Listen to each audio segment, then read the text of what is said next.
क्या आप जानते हैं कि एक शुगर सॉल्यूशन इलेक्ट्रिसिटी को पास नहीं करता है बल्कि सॉल्ट सॉल्यूशन कर देता है। तो चलिए आज जानते हैं इलेक्ट्रोलिसिस में ऐसा क्यों। सो hello and Jai Hind student, welcome once again to my channel sir Tarun Rupani. और हाँ, इलेक्ट्रोलिसिस बड़ा इजी और स्कोरिंग चैप्टर है। इलेक्ट्रोलिसिस यूजुअली आईसीएसई बोर्ड में इसके 10 मार्क्स के मिनिमम क्वेश्चंस आते ही आते हैं। यस, काफी सालों से ऐसा देखा गया है कि 4+3+3 यस इस तरह के क्वेश्चंस इसमें आते हैं। तो electrolysis, electro means flow of electron अर्थात flow of electricity and lysis means separate करना। सो इलेक्ट्रिसिटी से क्या करना? यस, इलेक्ट्रिसिटी से कंपाउंड को सेपरेट कर देना, ब्रेक कर देना is called as electrolysis. Example, चलिए पानी के एग्जाम्पल से आपको बताते हैं। अगर प्योर वाटर में करंट पास की जाए तो देखेंगे करंट नहीं पास हो रही है ना। बट यस, इसमें अगर थोड़ा एसिड मिला दिया जाए, सल्फ्यूरिक एसिड मिला दिया जाए, तो ये एसिडिफाइड वाटर करंट को पास कर देता है और वाटर हाइड्रोजन और ऑक्सीजन आयंस में क्या हो जाता है? यस, लिसिस हो जाता है, सेपरेट हो जाता है। तो ये एक तरह का केमिकल चेंज पैदा करती है इलेक्ट्रोलिसिस। आइए कुछ कॉमन डेफिनेशंस के साथ आगे समझते हैं कि कुछ सब्सटेंस तो ऐसे होते हैं जो करंट को पास करते हैं, जो करंट को अलाउ कर देते हैं पास कर देने से। ऐसे सब्सटेंस को क्या बोलते हैं? ऐसे सब्सटेंस को बोलते हैं हम लोग yes conductors. Conductors allow current to pass through them without any chemical change. चलिए एक एग्जांपल आपकी तरफ से। यस, तुम्हें बताना है कि एग्जांपल कंडक्टर का क्या कहा तुमने? Iron, copper, gold. यस, ये सारे जो मेटल्स तुमने एग्जांपल दिए, यस ये कंडक्टर्स हैं। अगर आप गलती से भी, यस करना नहीं है, सिर्फ समझना है, गलती से भी अगर आयरन की rod, yes gold, silver, yes अगर ये रॉड करंट को टच कर जाती है तो करंट फ्लो कर जाएगी ना। तो इसका मतलब ये लोग कंडक्टर्स हैं। तो metals and alloys are conductors. But जब ये करंट फ्लो करते हैं आपस में, यस तो इसका मतलब है उसमें फ्लो ऑफ इलेक्ट्रॉन्स हो रहा है। यस, उसके अंदर क्या कर रहे हैं? इलेक्ट्रॉन्स क्या कर रहे हैं? मूव कर रहे हैं और करंट क्या कर जा रही है? One point two another point तक ट्रेवल कर जा रही है। इसीलिए इनको कहते हैं क्या? कंडक्टर्स। तो इनमें कोई केमिकल चेंज नहीं होता है, ठीक है। अब आता है इंसुलेटर, मतलब जिनमें करंट पास नहीं होती है, which do not allow current to pass through them. Example, yes, non-metals like carbon, sulfur.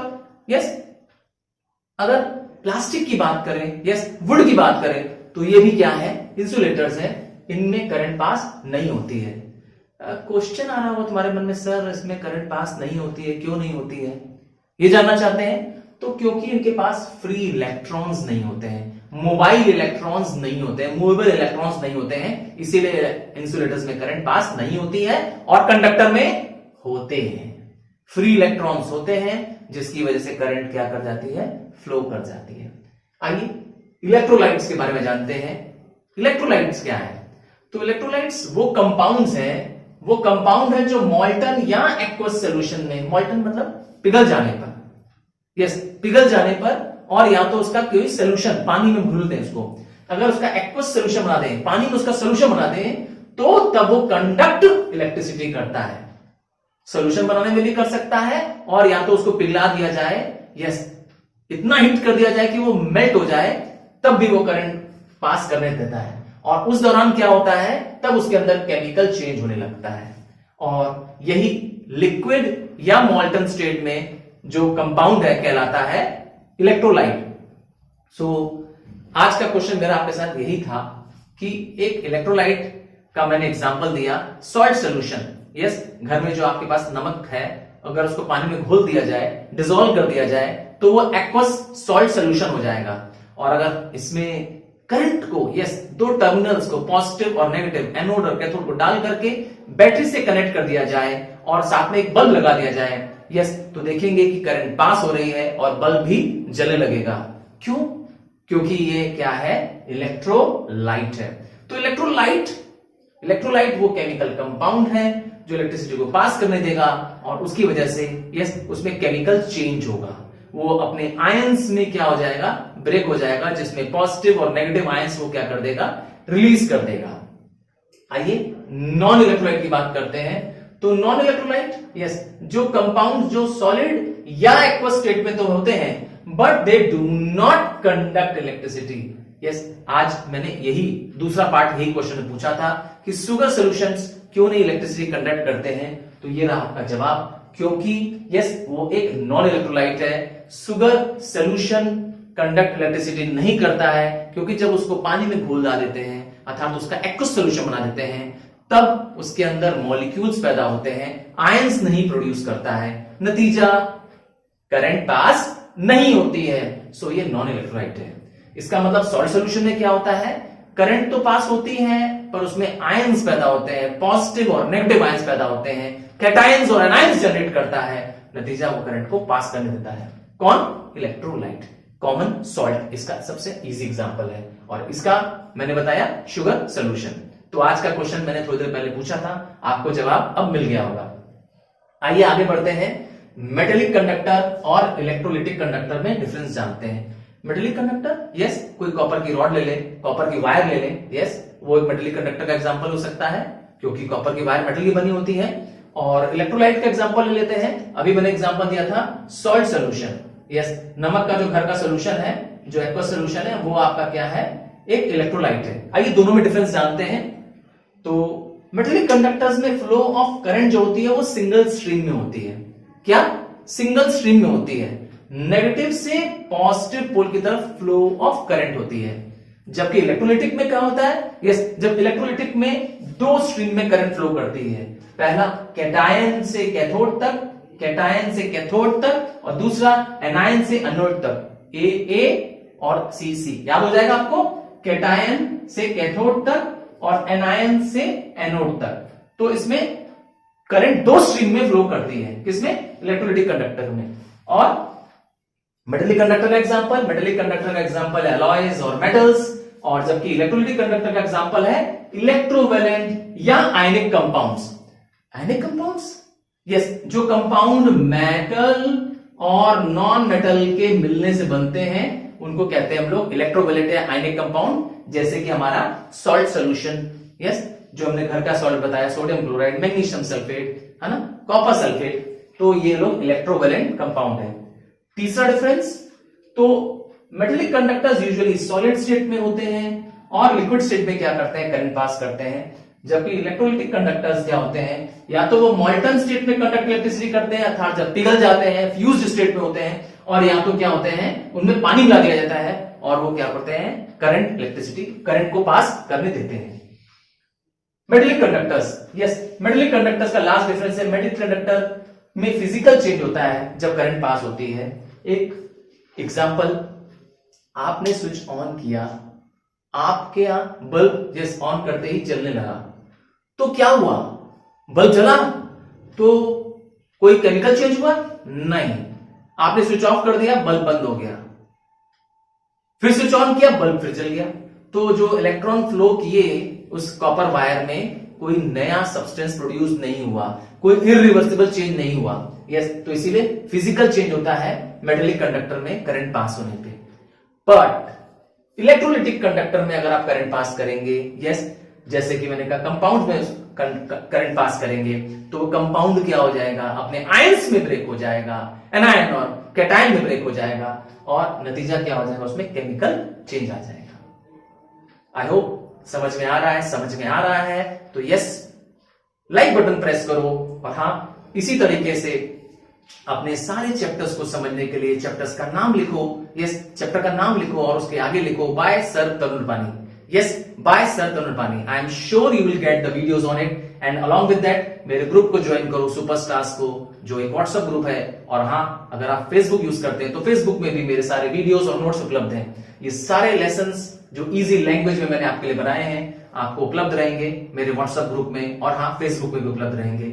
आप सिंपली क्या कर सकते हैं, डिस्क्रिप्शन में इसका लिंक दिया हुआ है, आप जा करके उसमें क्या कर सकते हैं, मेंबर बन सकते हैं free of cost. Yes, I am there for you, क्योंकि अब बोर्ड का टाइम नजदीक है।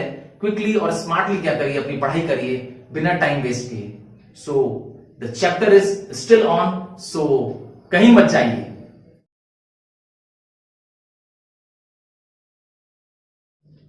आइए समझते हैं स्ट्रॉन्ग इलेक्ट्रोलाइट और वीक इलेक्ट्रोलाइट पे क्या डिफरेंस है। नाम से ही पता चल रहा है, स्ट्रॉन्ग इलेक्ट्रोलाइट मतलब large amount of electricity flow through them, और वीक इलेक्ट्रोलाइट मतलब small amount of electricity flows through them. अगर स्ट्रॉन्ग इलेक्ट्रोलाइट है इसका मतलब वो गुड कंडक्टर है, और वीक इलेक्ट्रोलाइट है मतलब कि वो पुअर कंडक्टर है, हालांकि इंसुलेटर नहीं है। इंसुलेटर में तो करंट फ्लो ही नहीं करती है। यस, क्यों नहीं फ्लो करती है? क्योंकि उसमें फ्री आयंस नहीं होते हैं। यस, मोबाइल आयंस नहीं होते हैं, और क्या होते हैं उसके बदले? मॉलिक्यूल्स होते हैं। इसीलिए वो क्या करते हैं? इलेक्ट्रिसिटी कंडक्ट नहीं करते हैं। जबकि स्ट्रॉन्ग इलेक्ट्रोलाइट में क्या होते हैं? इसमें फ्री मोबाइल आयंस होते हैं। पूरा ही पूरा क्या होता है? डिसोसिएट करने पर सिर्फ आयंस पैदा करता है स्ट्रॉन्ग इलेक्ट्रोलाइट। जबकि वीक इलेक्ट्रोलाइट क्या करता है? इसमें आयंस और मॉलिक्यूल्स दोनों होते हैं। याद रखिएगा, मॉलिक्यूल्स कंडक्टर्स नहीं होते हैं, और आयंस क्या करते हैं? आयंस चार्ज पार्टिकल्स होते हैं। Yes, when an atom carry a charge, चाहे वो पॉजिटिव हो चाहे नेगेटिव हो, they are called as ions. हाँ, पॉजिटिव चार्ज आयंस को हम लोग कहते हैं कैटायन। अगर चार्ज पॉजिटिव होगा तो आप उसको कहेंगे कैटायन। हाँ, चार्ज नेगेटिव होगा तो आप उसको कहेंगे क्या? एनायन। तो पॉजिटिव और नेगेटिव, यस, ये दोनों चार्ज पार्टिकल्स होते हैं सिर्फ किसमें? स्ट्रॉन्ग इलेक्ट्रोलाइट में। जबकि वीक इलेक्ट्रोलाइट में आयंस के साथ साथ मॉलिक्यूल्स होते हैं, और मॉलिक्यूल में मैंने बताया चार्ज नहीं होता है, इसीलिए वो वीक इलेक्ट्रोलाइट होते हैं। अगर इसको बल्ब से कनेक्ट कर दिया जाए स्ट्रॉन्ग इलेक्ट्रोलाइट को, तो बल्ब ब्राइटली ग्लो करेगा स्ट्रॉन्ग इलेक्ट्रोलाइट में, जबकि वीक इलेक्ट्रोलाइट में बल्ब क्या करेगा? यस, ग्लो तो करेगा पर उसकी लाइट इतनी ब्राइट नहीं होगी। कुछ एग्जांपल? यस, सारे स्ट्रॉन्ग एसिड्स, सारे स्ट्रॉन्ग बेसिस, यस, दोनों ही एग्जांपल हो जाएंगे स्ट्रॉन्ग इलेक्ट्रोलाइट के। स्ट्रॉन्ग एसिड का एग्जांपल मैंने HCl लिख दिया, आप सल्फ्यूरिक एसिड लिख सकते हैं, नाइट्रिक एसिड लिख सकते हैं। और स्ट्रॉन्ग बेस का एग्जांपल मैंने लिख दिया सोडियम हाइड्रोक्साइड, आप पोटेशियम हाइड्रोक्साइड और कैल्शियम हाइड्रोक्साइड भी लिख सकते हैं। और कोई सॉल्ट जैसे घर की common salt, sodium chloride, magnesium chloride, सारी सॉल्ट्स यूजुअली क्या है? स्ट्रॉन्ग इलेक्ट्रोलाइट हैं। जबकि वीक का एग्जांपल देखते हैं, सारे वीक एसिड्स जैसे कार्बोनिक एसिड, एसिटिक एसिड, तो ऑर्गेनिक एसिड सारे वीक एसिड्स होते हैं, वो हो जाएगा वीक इलेक्ट्रोलाइट। या अमोनियम के सारे हाइड्रोक्साइड्स, अमोनियम हाइड्रोक्साइड्स या अमोनियम की सॉल्ट, अमोनियम कार्बोनेट, ये हो जाएंगे क्या? Weak electrolyte. तो बता दिया वीक क्यों होंगे? क्योंकि इसमें आयंस और मॉलिक्यूल्स दोनों फॉर्म होंगे आयनाइजेशन करने पर। आइए एक डायग्राम से समझते हैं एक इलेक्ट्रोलिटिक सेल को या वोल्टामीटर को। याद रखिएगा, ये अब आपका बेस है। आगे के जितने भी हम क्या करने वाले हैं, कंपाउंड का इलेक्ट्रोलिसिस करने वाले हैं, वो इसी सेल पे करने वाले हैं, इसीलिए इस कंसेप्ट को बहुत ध्यान से देखिएगा। तो वोल्टामीटर या इलेक्ट्रोलिटिक सेल क्या है? यस, एक ये वेसल है जिसमें क्या हो रहा है? करंट पास करके इलेक्ट्रिसिटी, यस, इलेक्ट्रिसिटी से करंट पास करके केमिकल चेंज हो रहा है। यस, एक ऐसा डिवाइस जिसमें दो टर्मिनल्स हैं, yes, positive terminal, positive plate, positive wire, positive terminal को कहते हैं एनोड। एनोड, यस, एनोड आप याद करना चाहें कि कैसा टर्मिनल होता है, कंफ्यूजन ना हो, तो आप सिर्फ NODE, यस, इसमें आपको एड शब्द मिल जाएगा जिससे आपको याद हो जाएगा कि ये क्या है? पॉजिटिव टर्मिनल है। यस, जिसको हम बैटरी के, याद रखिए, पॉजिटिव टर्मिनल से कनेक्ट करते हैं। यस, जिस इलेक्ट्रोड को पॉजिटिव टर्मिनल से कनेक्ट करते हैं वो एनोड होता है। देखिए ध्यान से, बैटरी के पॉजिटिव टर्मिनल, जरा सेल को देखना चाहते हैं, पहले सेल देख लेते हैं फिर बैटरी को देखते हैं। यहां पे ध्यान दीजिए, मैंने आपके लिए सेल बना रखी है। सेल के लिए मैंने क्या बना रखा है? एक छोटी सी डंडी बना रखी है। जो छोटी डंडी है वो नेगेटिव साइन होती है, और जो बड़ी डंडी है वो पॉजिटिव साइन होती है, अर्थात ये पॉजिटिव टर्मिनल है सेल का। कॉम्बिनेशन ऑफ सेल्स को ही बैटरी कहते हैं। एक सिंगल पॉजिटिव नेगेटिव है तो ये एक सेल है, जो कि मैंने आपको सर्कल बना के शो कर दिया है। अगर कॉम्बिनेशन बना दे, दो या दो से अधिक सेल बना दे, जैसे मैंने इस डायग्राम में बना रखा है, तो ये बन जाएगा बैटरी। तो आप देखेंगे कि पॉजिटिव, यस, ये बड़ी वाली डंडी से क्या कर दिया है? इस एनोड को कनेक्ट किया है। तो जो प्लेट, यस, जो वायर, जो मेटल, यस, पॉजिटिव टर्मिनल से कनेक्टेड है बैटरी के, उसका नाम है एनोड। और ऑब्वियस सी बात है, नेगेटिव टर्मिनल से कनेक्टेड है, उसका नाम है कैथोड। जैसे कि आपको ये दिख रहा है, ये नेगेटिव टर्मिनल है, देखिए माइनस साइन है, और इससे कनेक्टेड है कैथोड। आपको अगर याद करने में ध्यान ना आ रहा हो कि पॉजिटिव कौन है नेगेटिव कौन है, तो आप क्या ध्यान देंगे? एनोड में AD लिखा मिलेगा आपको। एड मतलब यस, पॉजिटिव टर्मिनल। तो पॉजिटिव टर्मिनल में एनोड में क्या होता है, जैसे ही करंट को आप ऑन करेंगे, स्विच ऑन करेंगे, करंट जैसे ही पास होगी तो current always flows from positive to negative. कहां से करंट फ्लो करती है, हमेशा पॉजिटिव से नेगेटिव की तरफ। यस, पॉजिटिव मतलब हमारे केस में एनोड, एनोड से करंट फ्लो करेगी। तब एनोड क्या करेगा, यस एनोड क्या करेगा, ऑक्सीडेशन करेगा। Oxidation, what is oxidation? अगर एडिंग ऑफ ऑक्सीजन करें या रिमूवल ऑफ हाइड्रोजन करें तो हम लोग उसको कहते हैं ऑक्सीडेशन। पर यहां पर क्योंकि इलेक्ट्रोलिटिक कंसेप्ट में समझना है, यस इलेक्ट्रोलिटिक कंसेप्ट में समझना है, तो oxidation means losing of electron. बहुत ध्यान से सुनिएगा, लूजिंग ऑफ इलेक्ट्रॉन। तो एनोड क्या करता है, इलेक्ट्रॉन लूज करता है और अपने इलेक्ट्रॉन किसको गिव अप कर देता है, इस इलेक्ट्रोलाइट को। इलेक्ट्रोलाइट, यस वो कंपाउंड जो लिक्विड स्टेट में है इसके अंदर, वो है इलेक्ट्रोलाइट। इलेक्ट्रोलाइट में क्या करता है वो अपने इलेक्ट्रॉन लूज करता है। यहां पर वो इलेक्ट्रॉन लूज करता है और मैंने हमेशा बताया है जो लूज करता है इलेक्ट्रॉन नेगेटिव चार्ज, जो नेगेटिव चार्ज लूज करता है वो खुद क्या बन जाता है, वो खुद पॉजिटिव बन जाता है। और ये नेगेटिव चार्ज इलेक्ट्रॉन कहां आ जाते हैं, इस इलेक्ट्रोलाइट में आ जाते हैं और इलेक्ट्रोलाइट अपना आयंस किसको दे देता है, अल्टीमेटली कैथोड को दे देता है। नतीजा कौन गेन कर रहा है, इलेक्ट्रॉन, इलेक्ट्रॉन गेन कर रहा है कैथोड। तो जैसे ही इलेक्ट्रॉन गेन करेगा तो क्या आ जाएगा वहां पर, रिडक्शन। तो इसका मतलब ये भी आया कि हर बार इलेक्ट्रोलाइटिक सेल में क्या हो रहा है, रिडॉक्स रिएक्शन टेक प्लेस कर रहा है। रिडक्शन भी हो रहा है। रिडक्शन कहां पे हो रहा है, कैथोड में हो रहा है।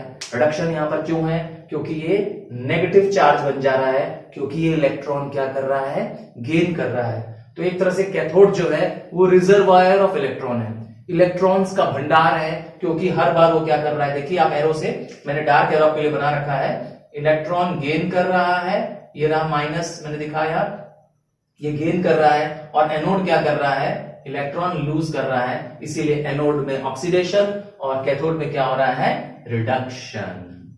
So thank you students. अभी ये लेसन फिनिश नहीं है, पार्ट 2 जरूर देखिएगा इसका। पार्ट 2 में हम डिटेल में डिस्कस करेंगे इलेक्ट्रोलिसिस के बारे में। Thank you for watching the video till the and. Yes, इसी तरह से आप क्या करिए, न सिर्फ इसको देखिए बल्कि साथ में नोट्स बनाइए। और हाँ, स्पीड में साथ में नोट्स बनाना चाहते हैं तो मेरे व्हाट्सएप ग्रुप को ज्वाइन करिए। ये ग्रुप नो बकवास ग्रुप है, जिसमें सिर्फ और सिर्फ कॉन्सेंट्रेटेड स्टडीज की बात होती है। यहाँ सिर्फ मैं वीडियोस और नोट्स शेयर करता हूं और इसके अलावा कुछ नहीं होता है। सो इसीलिए बिना टाइम वेस्ट किए इस ग्रुप को ज्वाइन करिए। और हाँ, अपने फ्रेंड्स को, क्लासमेट्स को जिन्होंने अभी तक मेरे चैनल को सब्सक्राइब नहीं किया है, उनको भी बताइए कि अब केमिस्ट्री भी उनके लिए इजी है। तो चलिए, thank you students for watching the video till the end. Bye.